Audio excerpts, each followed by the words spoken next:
বিজেপির বাংকার, দেখুন তো বিজেপি সেন্ট্রি পোস্টেই বাংকার। শুভঙ্কর রয়েছে আমার সঙ্গে। শুভঙ্কর, এই এই এই এই জায়গাটা, ঠিক জায়গাটা আমি তোমার থেকে প্রথমে জানতে চাইবো, দ্বিতীয়ত এই বাংকারের বিষয়ে জানতে চাইবো।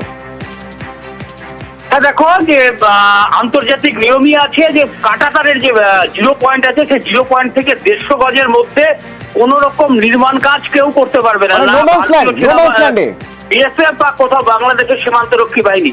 কিন্তু দেখা গেল গতকাল মেঘলিগঞ্জে 3 বিঘা সীমান্ত লাগোয়া এলাকায় বাংলাদেশের দিকে 150 গজের মধ্যে বাংকার তৈরির চেষ্টা চালাচ্ছিল বাংলাদেশের সীমান্তরক্ষী বাহিনী। এবং গোটা বিষয়টি বিএসএফ এর নজরে আসতেই বিজিবি অর্থাৎ বাংলাদেশের সীমান্তরক্ষী বাহিনীর সঙ্গে যোগাযোগ করা হয় এবং তাদের কাজ বন্ধের কথা বলা হয়। প্রথমে কাজ বন্ধ করতে না চাইলেও বিএসএফ এর তরফে হুঁশিয়ারি দেওয়া হয়, এরপরেই কাজ বন্ধ করা হয় বাংলাদেশের সীমান্তরক্ষী বাহিনীর তরফে। তবে গোটা বিষয়টি নিয়ে বিএসএফ জানিয়েছে যাতে আগামীতে এই ধরনের ঘটনা না ঘটে, সে বিষয়টি নিয়েও বাংলাদেশের সীমান্তরক্ষী বাহিনীর সঙ্গে কথা বলা হয়েছে। অতনু,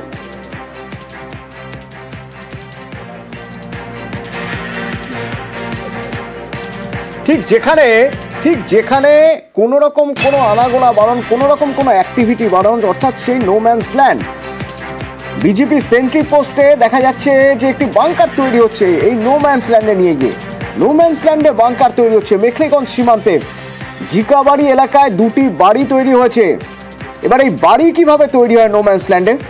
বাড়ি তৈরি করছে বিজেপি। বিএসএফ কথা বলে এবং বিজেপির সঙ্গে কথা বলে এই বাংকার বানানো বা বাড়ি বানানো বন্ধ করে দিয়েছে।